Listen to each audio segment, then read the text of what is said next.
There are probably 30 quotations that you could easily use about the inspector, but we're only going to focus on 10 of them, and I'm going to show you how to get a grade 9 just using these.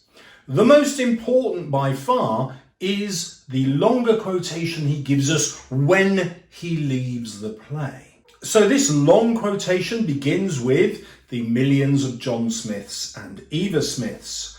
That is important because it signals to the audience that Eva represents the working classes, represents the population who are being exploited by the upper classes and the business classes like the Burlings and Croft. So there's the political message that he leaves the play with. Next, he uses biblical and Christian imagery. So he says, we are all of one body. Now that's what Jesus was talking about in the Last Supper when he told his disciples that he was going to be betrayed and that he was going to die, and he asked them to take the bread as his body because we're all of one body in the eyes of God. Why does Priestley use this Christian imagery? Well, most of his audience, at least 80% of it, would have been practicing Christians. So if Priestley can marry their Christianity to their sense of moral purpose, which of course he can then say that's exactly the same as socialism. So if you're a Christian, the logic goes, you have to be a socialist. His message continues, we are responsible for each other. That again is the socialist message. And it contradicts what Burling said at the beginning of the play, that a man just has to look after his family and himself. Now, what many students don't realise is that this is an anti-war play. Remember, this is being published in 1945 when the country has just lived through its Second World War. So why is Priestley so obsessed with war? Because he's linking war to capitalism. Now, Priestley sets this before the First World War because he wants to explore why a Second World War happened. It's because of the political classes who were willing to sacrifice their own children. And so this is the warning that the inspector leaves.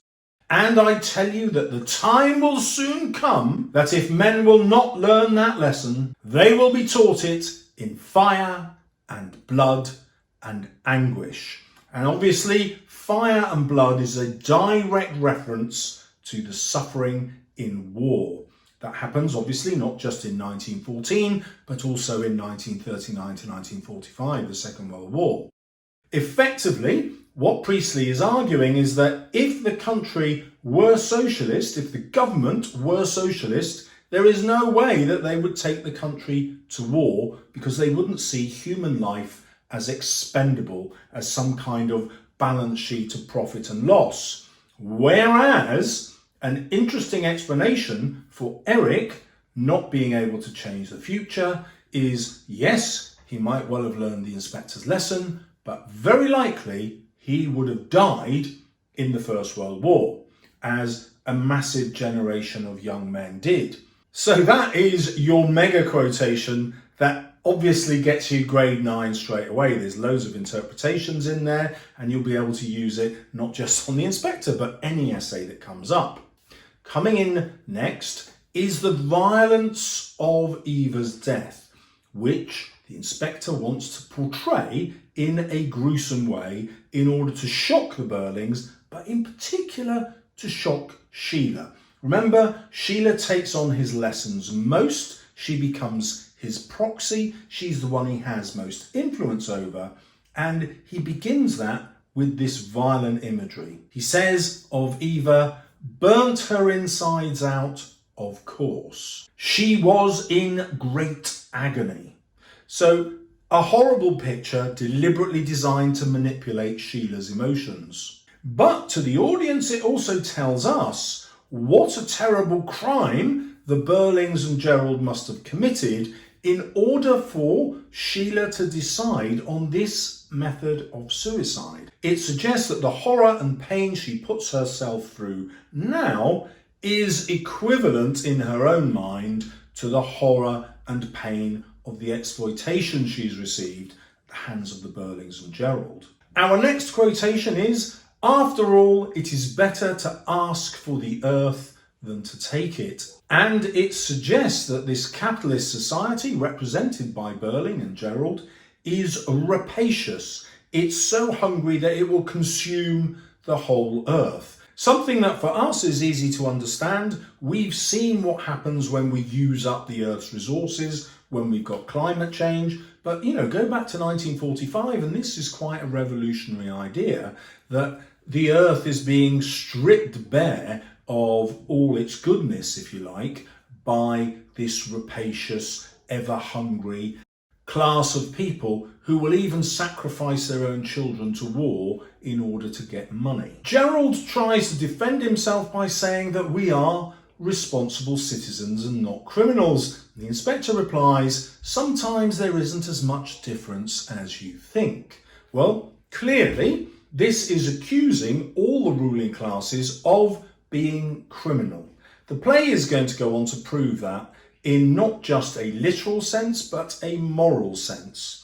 In the literal sense, we're going to find out that Eric is a thief. He's actually stolen at least £50 from his father's business. In the moral sense, they are also corrupt. So Burling sacked Eva. Obviously, he didn't have a reason to do that because she was a good worker. When Eva got the job at Millwards, Sheila got her sacked simply because she was jealous. Then Gerald exploited her, installing her, as he puts it, as his mistress in his friend's flat, and as soon as the friend returns from Canada, he boots her out with hardly any money to live on. In fact, it's been much cheaper for him to have her in the flat than to actually go and look for prostitutes to have sex with when he wanted. Instead, he gets this wonderful person who he decides is fresh and pretty and young and not like those doe-eyed women that he despises in the Palace Bar. So he gets, from his perspective, an excellent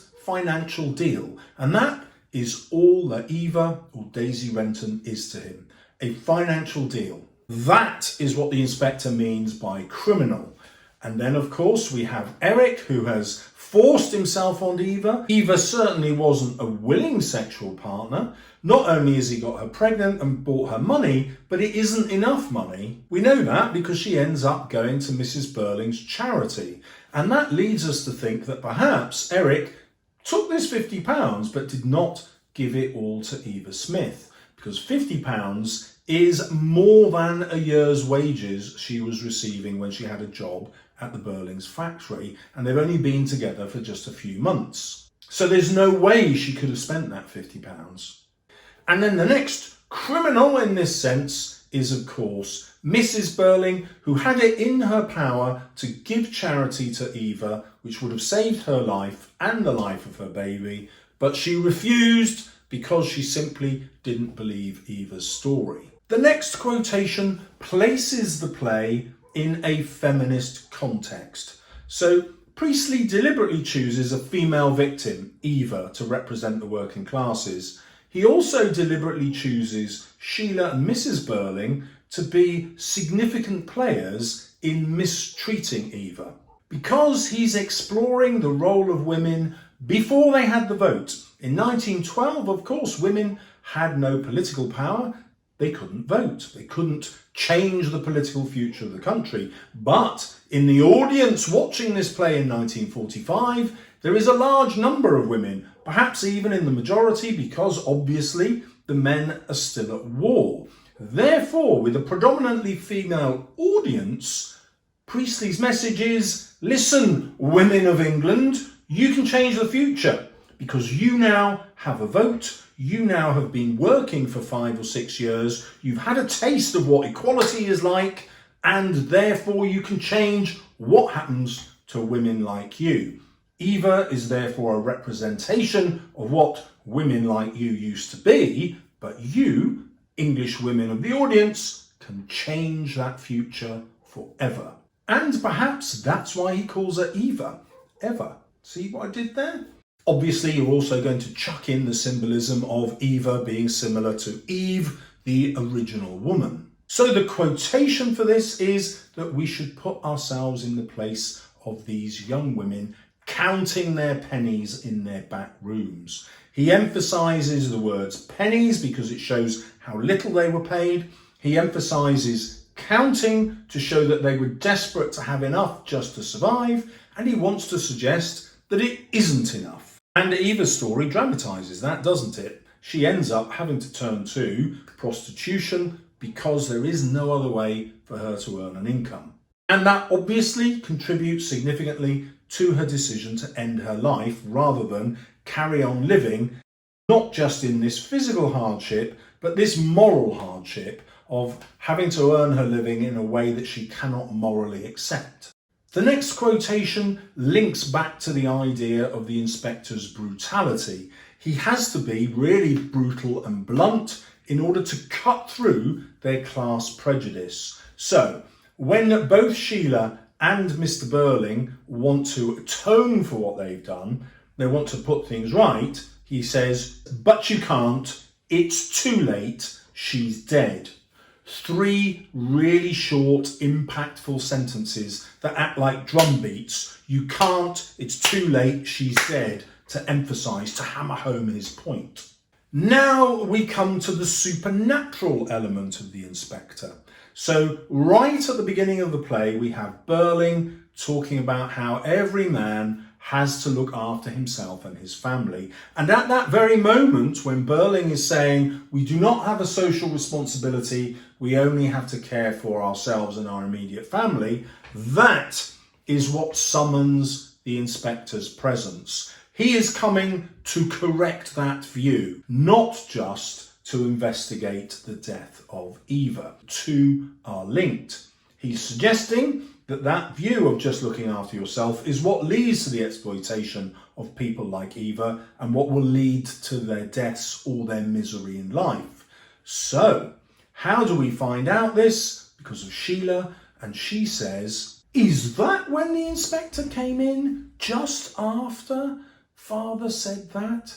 She realises that he is supernatural. She realises that he's been summoned by Burling's words, and therefore she realises that he is a supernatural presence who has arrived to teach them a lesson. This is straight out of Charles Dickens' playbook. It's the plot of A Christmas Carol. 3 ghosts, 4 if you count Jacob Marley, who teach Scrooge how to become a better man. Not just any better man, how to stop being a rapacious capitalist businessman.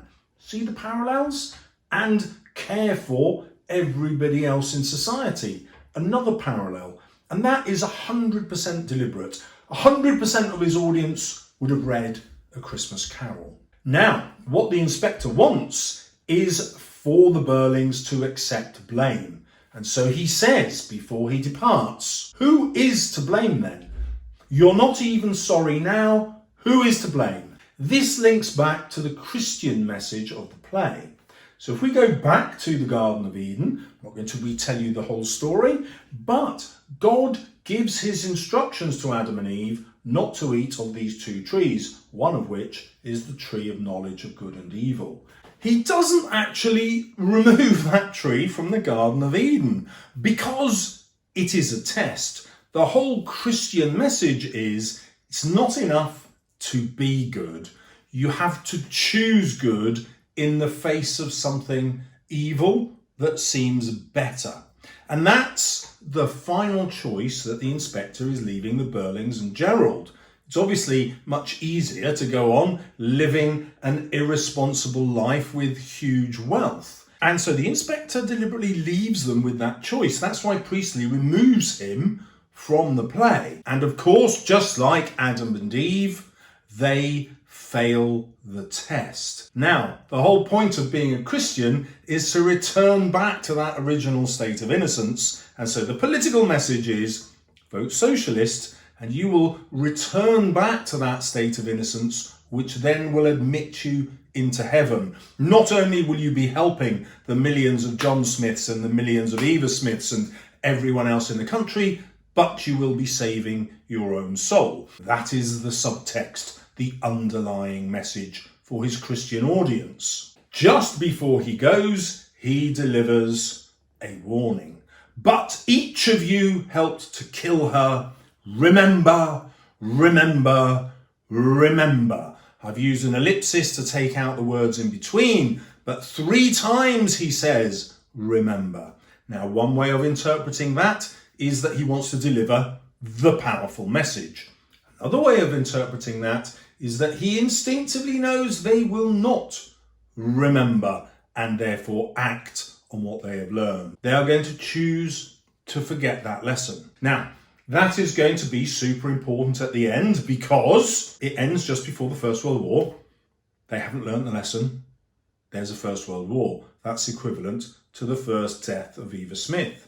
However, there is a Second World War, and this is why he's writing the play, because society and the capitalists in it still did not learn that lesson. That's why we had the Second World War, according to Priestley. So what he's suggesting here is that Eric and Sheila look like they have learned the inspector's lesson, but for some reason that has not translated into avoiding the Second World War. Well, there are 2 main reasons why this could have happened. Number 1, the patriarchy. So poor old Sheila can learn the lesson, but she has no power in this society. She can't even vote, and therefore she does not have a say that's going to change the political future. When Berling hands on his business, who is he going to hand it on to? Not Sheila. He's going to hand it on to Eric if Eric survives, and that is reason number 2. This whole younger generation of men who might have grown up to improve society didn't, because they were killed in the First World War. And that meant people like Berling and Gerald, who didn't fight in the war, were still left to carry on their political and social views and have a much greater influence because the younger generation weren't coming through in sufficient numbers. There is, of course, the third possibility. Eric does survive, but actually all his conscience in this play is produced because he's drunk. He's squiffy at the end. He's squiffy at the beginning, and he keeps drinking. He's getting drunker and drunker and drunker. And we see that in the violence that he suggests to his mother, Mrs. Berling. At one stage, Sheila even tries to intervene. So we know that he's actually really drunk when he's taking on the responsibility of guilt. When he sobers up, not just physically the next day, but metaphorically, he'll probably still side with his father and Gerald. Of course, you don't have to interpret it that way. You can say, well, no, we think that Eric has learned the inspector's lesson. He will change, but he never assumes this position of authority. And by he, Eric is also symbolic of that whole younger generation. And therefore, they just carry on with their parents' wishes, even if they don't share their views. The inspector's other warning is about Eva. Now she'll make you pay a heavier price still. This is obviously a reference to the 2 world wars. Again, it marks it out as an anti-war play, but it also marks it out as a feminist play. So in death, Eva assumes a feminine power. This is much like the suffragettes. So you've got this famous case of one of them throwing herself under one of the horses at the Derby, deliberately committing suicide in a really public arena in order to draw society's attention to the lack of power of women. Well, of course, the First World War promoted that. Why? Because millions of women suddenly had jobs for the first time. And with jobs, they had an income. With an income, they got independence. With independence, they got autonomy and a degree of power. And they wanted to maintain that. Astonishingly, after the First World War, the government said, oh, you know all these jobs that have gone to women? Get rid of them. The men are coming back. The end of the Second World War, society was different. And that is why Priestley is directing the play at women. They're going to keep their jobs. They're not going to be ordered by government to sacrifice them and give them up. Now, obviously, the job market might still be sexist and employers might still favour men, but the other part of that sexism was that they could keep the women and pay them less. And being good capitalists, what do you think they did? Oh, well, we find that women can do jobs just as well as men, but we can pay them less. I know what I'll do. I'll exploit this fact and make more profit. So obviously the socialist message here is two-edged. Women, not only do you need to keep your jobs, but you need to vote for a fairer society. That's a socialist society according to Priestley. And that's why this warning of she, Eva, coming back to haunt the Burlings is that they will gradually lose out because society will become more equal and more socialists, and the capitalists will make less profit. And we look around and that's exactly what's happened. All these mega rich people, they're all women now, aren't they? Elon Musk. So these 10 quotations all ramp you up to these grade 9 interpretations of the play. It's going to be super easy to condense all of that for your revision into top grades. Make notes from what you've just heard, put the notes aside, go and write an essay and see if you remembered them. If you just watched the video, you better just be watching it the night before the exam, because otherwise you'll forget it. Otherwise, make notes, apply them in an essay, you'll remember everything. Let's face it, only about 1 in 100 people watching this is going to do that, and then they're going to get top grades. Now, if you would like to know how to get top grades from one video instead of buying my awesome guide, this is the video to watch next.